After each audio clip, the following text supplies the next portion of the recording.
nombreuses années, tout s'est très bien déroulé pour elle. Et il y a eu une rechute il y a 3 semaines. Comment ça s'est manifesté?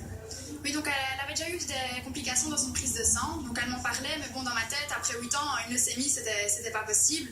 Puis elle a été à l'hôpital refaire des tests et elle m'a sonné en rentrant de l'école et j'entendais une petite voix qui m'a dit oui, c'est une leucémie. Donc directement, je suis allée chez elle, j'ai prise dans mes bras et on a eu peut-être un petit coup de mou, mais on s'est regardé, on s'est dit non, il nous reste 3 jours avant qu'elle rentre à l'hôpital.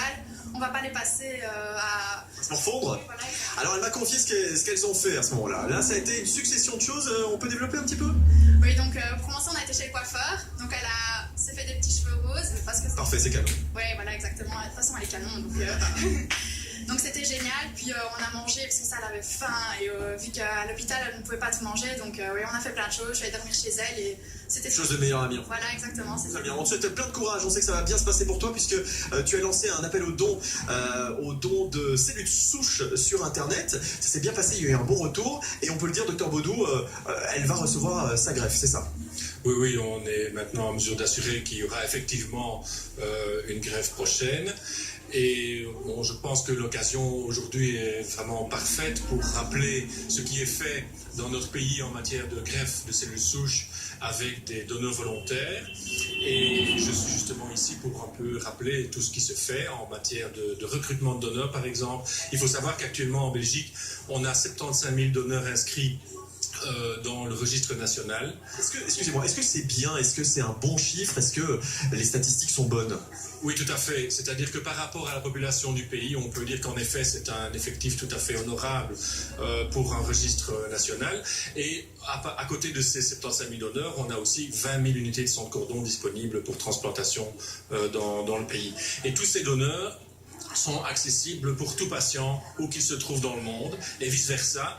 Tous les patients inscrits pour une recherche de donneurs de cellules souches en Belgique ont accès à des donneurs partout dans le monde. Est-ce que vous avez quand même besoin de l'un ou l'autre donneur, peut-être de sang ou quelque chose, un appel qui pourrait être lancé ce soir et qui pourrait sensibiliser les gens qui nous regardent en ce moment?